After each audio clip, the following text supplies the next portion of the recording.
Labvakar, dāmas un kungi! Ir 1995. gads, 21. maijs un pirmais skaistumu konkurss Miss Ogre 95 ir sācies.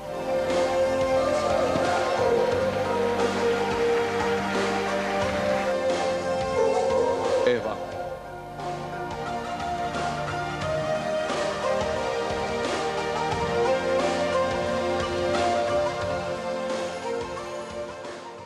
Pēc ilgāka pārtraukuma pirms 4 gadiem Ograi atzima ideja par Miss un Misters konkursu organizēšanu. Tomēr savu popularitātes zenītu konkursi bija guvuši 90. gadu vidū un 2000. gadu sākumā. Līdz ar to rodas jautājums, vai šodien šāda veida konkursi ir aktuāli.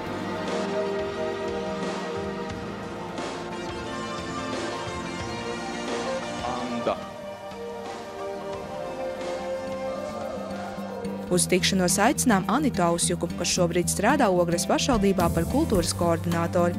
Ar viņas gādību tieši 90. gados Ogrē tika aizsākta tradīcija konkursiem Miss un Misters Ogre, kas vēlāk attīstījās arī mini Miss un Misters, Gada dāma un kungs un vīņu konkursos. Kopā Anitas Artavā norganizēti 10 konkursi, pirmais 1995. gadā.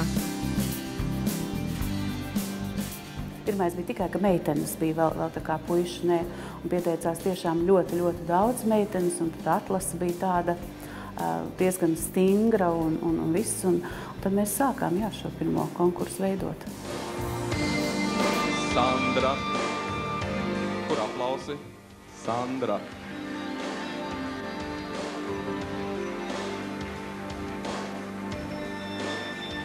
Visas meitenes demonstrē valsts akciju sabiedrības Ogre rudens tērpu kolekciju. Arī šajā atlasē tātad, kad pirmkārt bija šīs anketas un bija jāizpild, un arī tajās anketās bija rakstīts tātad, kas ir jāsagatavo.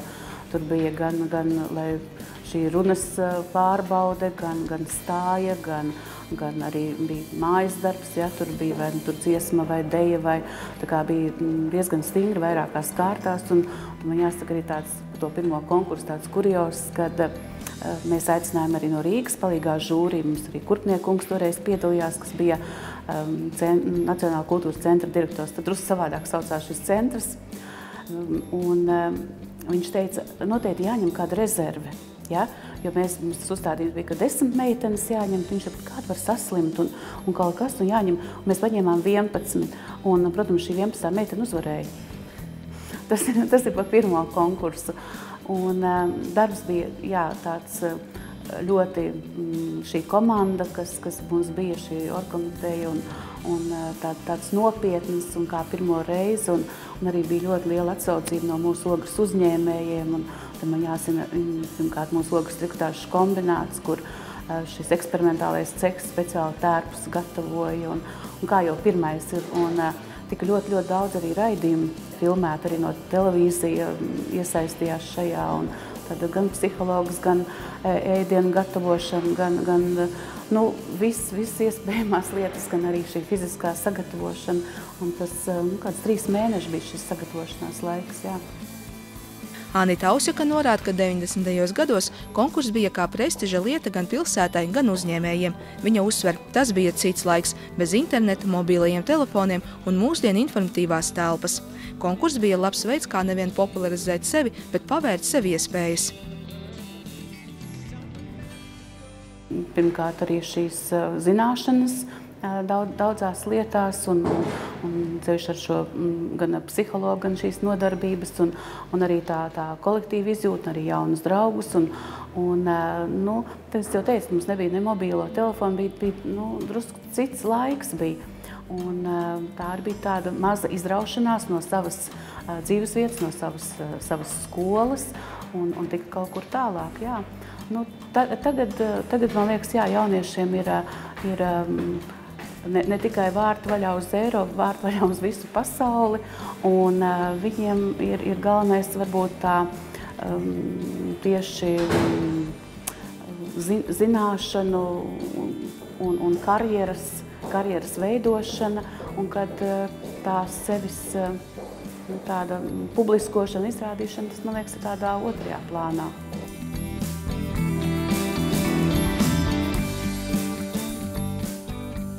liekas, arī tas bija kaut kas tāds vēl jauns un nezināms, un viņiem arī gribējās tās savas spējas pārbaudīt, un ne tikai tas, ka tas ir kā skaistuma konkurss, bet arī parādīt to savu uzdrīkstēšanos un savu talantu, un arī noteikti arī kaut ko iemācīties, tāds.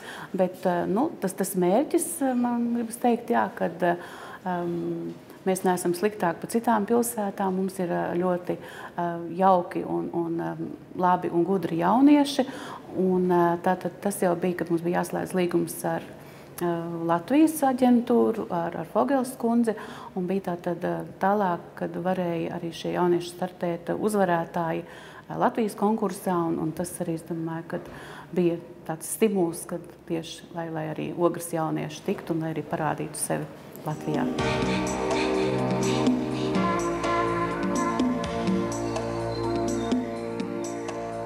Uz jautājumu, vai šodien konkurss būtu norganizēt vieglāk, Anita gan vairākas lietas teikt nē, jo šodien ir citi konkurences apstākļi. Ir tātad mainījusies arī šī uzņēmēju vide, arī viņu prasības, viņu vajadzības. Agrāk viņi bija ļoti interesēti savu produkciju reklamēt, un viņi bija priecīgi, kad viņi šūtos tērpus varēja skaistas jaunas meitenes demonstrēt un viss. Tagad ir savādāk. Viņi varbūt ir atraduši citus paņēmienus, savas produkcijas reklamēšanai, un cik tad mums arī varbūt ir viņi palikuši vai mūsu pašā pilsētā Ogrē. Un es domāju, ka tādiem ir diezgan sarežģīti, jā.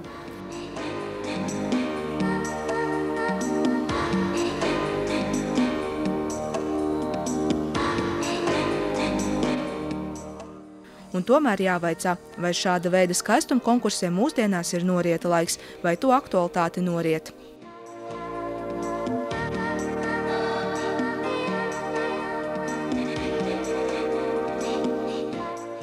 Tāds, kā bija sākumā, noteikti ir beidzies, jā, un tagad noteikti ir citi visādi dziedāšanas šovi un talantu šovi.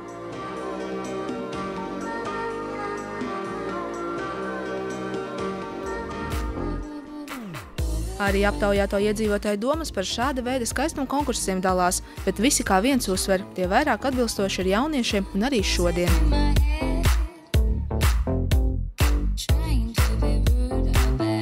Vai šādos konkursos ir aktuāli šobrīd piedalīties? Es domāju, ka jā.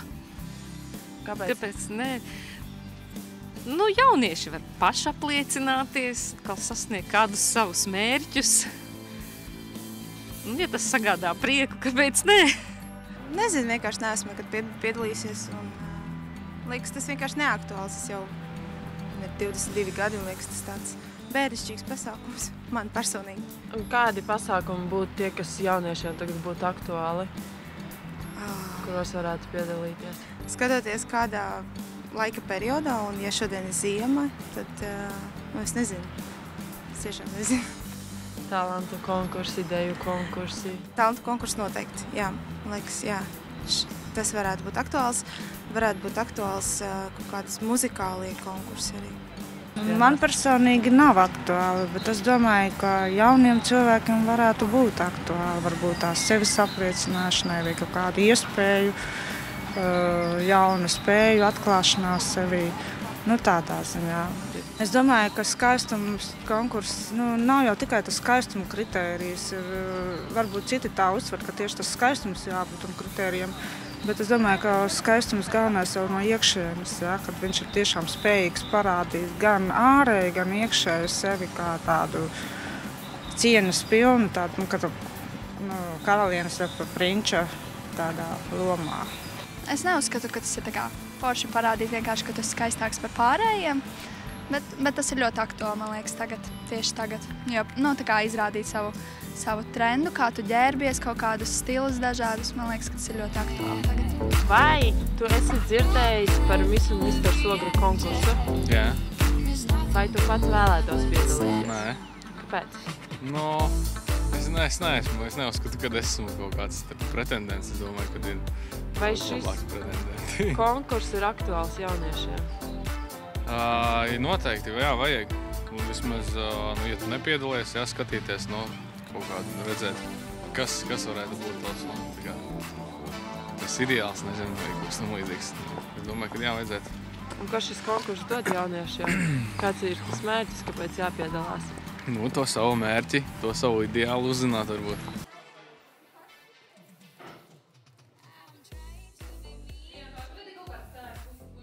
Sestdienas pēcpusdienā esam ieradušies studijā, kur notiek gatavošanās modes skatei. Šī būs pirmā publiskā uzstāšanās šī gada Ogres Miss un Misters konkursa dalībniekiem. Jau 4 gadus konkursa kurators lomu Ogrē uzņēmusies vairāku starptautisko skaistumu konkursu dalībniece Diana Kubāsova. Šobrīd mums notiek pirmais lielais notikums. Jaunieši ir sagatavoti arī defilē.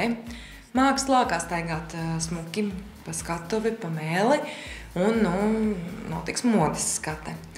Modes skate šodien mums notiks 20. gadu stilā, jeb dižnā gads bija stilā.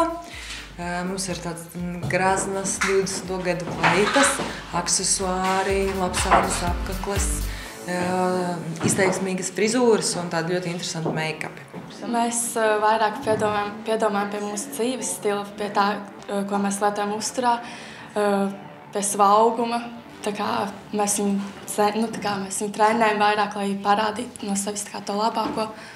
Un, mēs vairāk domājam par to. Es vēl esmu tajā burbulī, bet es pamazām lienu ārā. Tas ir, protams, ļoti, ļoti, ļoti, ļoti grūti. Jā, bet es cenšos. Varbūt kādā brīdī arī izkāpšu. Cerams, ka pirms konkursa.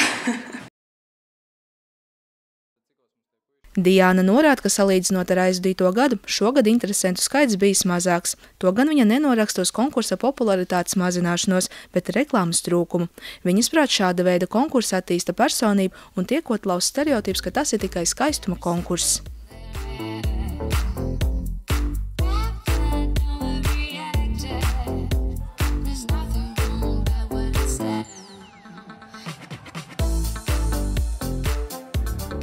Un arī mēs esam nedaudz pamainījuši šo koncepciju, jo sākumā tas bija vienkārši konkurss, kur arī katrs atnāk un parāda, cik viņš ir labs un cik viņš daudz var izdarīt un tiešām sacenšas.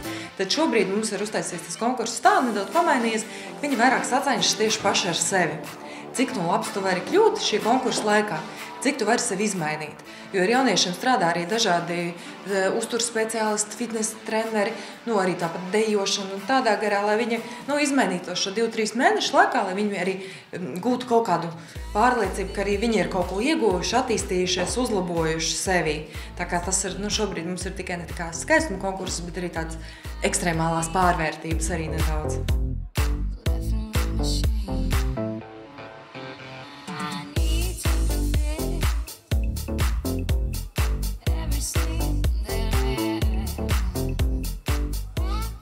Domāju, ka tā problēma ir nevis tajā, ka tas ir jauniešiem mazāk aktuāls jautājums.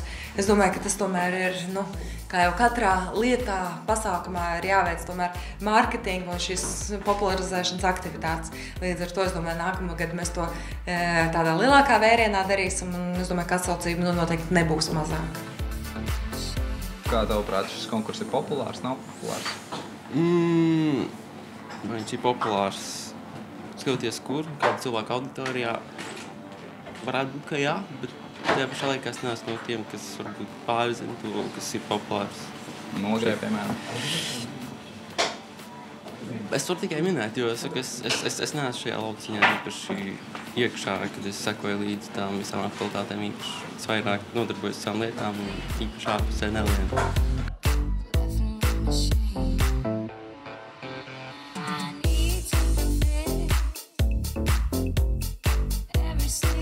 Es vispārībā gribu iepazīt cilvēkus, kādi ir šajā jomā. Un, protams, es ļoti cenšos, lai būtu pirmajā vietā, bet pārsvarā tas ir tā, lai es pati pilnveidotu sevi dzīvē. Es atnācu uz šo konkursu, lai pārvarētu sevi, lai iegūtu, protams, sev daudz jauna, gan draugus, gan arī pieredzi, un kļūtu pašpārliecinātāka.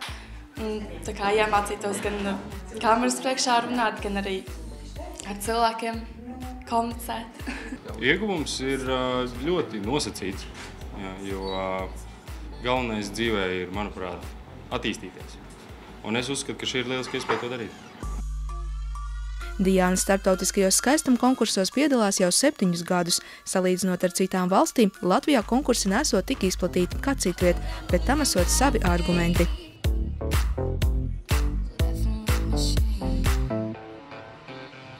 Ir valstis, kurās tas ir ļoti aktuāli un kur šādi konkursi notiek katrā mazpilsētā, katrā ciemā, katrā šopinga centrā, katrā, es nezinu, tur, visādi sākot no pašiem mazākajiem līdz arvien lielākiem konkursiem, un tad notiek valsts konkursi, kurš tas ir ļoti lielais. Diemžēl mēs esam maza valsts, un mums to konkursu, cik no viņi ir, tik ir, atbalstītāji ir tik, cik no viņi ir, līdz ar to tik daudz un tik, protams, tādus grandiozus konkursus mēs nevaram uztaisīt. Ja sākumā man arī īsti nesapratu, kāda jēga no tādiem konkursiem, tad jau aizbraucot jau pat uz pirmo konkursu, sapratu, ka tur ārzemēs tas ir parasti 2-3 nedēļas līdz mēnesim. Šajā laikā es ļoti daudz ko iegūstu, un pirmā konkursa laikā vispār es jūtu sevī tādu attīstību, ka esmu izaugusi no pilnīgi viena cilvēka tikai mēnešu laikā pilnīgi par citu cilvēku. Esmu daudz ko iemācījusies. Ārzemēs, protams, tas ir savādāk, jo tur ir meitenes no 70 dažādām valstīm. Tu tur iemācies arī no citām kultūrām. Tu iemācies zināšanas par arī personības izaugsmi, gan tu iemācies kā krāsoties, kā ģērbties, vēl nezinu ko. Bet, tā ir tāda brīnišķīga arī dzīves skola.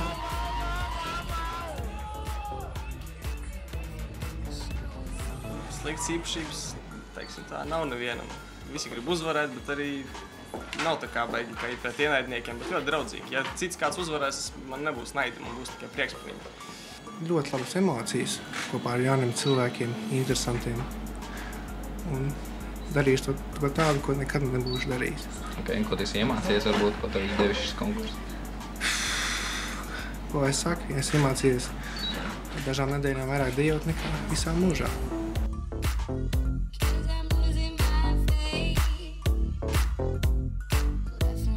Laiks iet un aug, un ir citas prasības un citas vēlmes cilvēkiem un iedzīvotājiem, un es tikai par to priecājos, ka kaut kas nāk jauns. Bet, ja kāds ar teikt, noorganizēja kādu pirms, ir visi Misters un vecmāmiņu vectētiņu?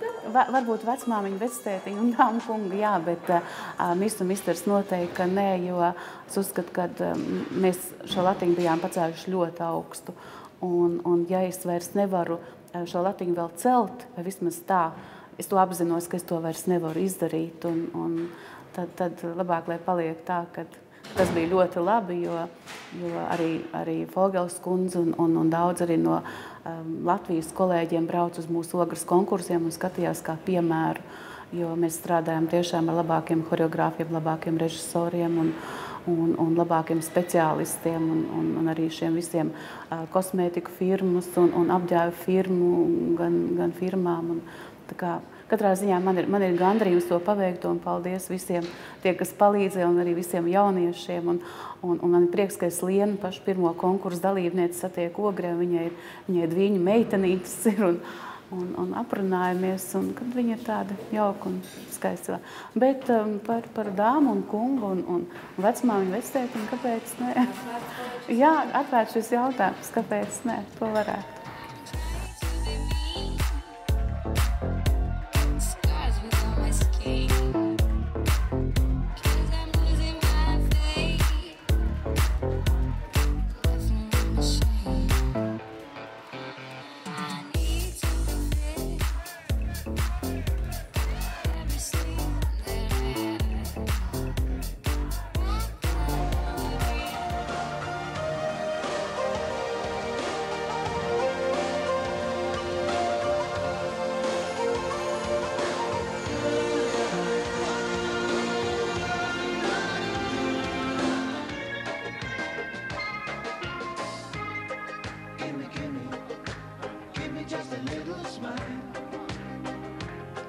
That's all I ask of you.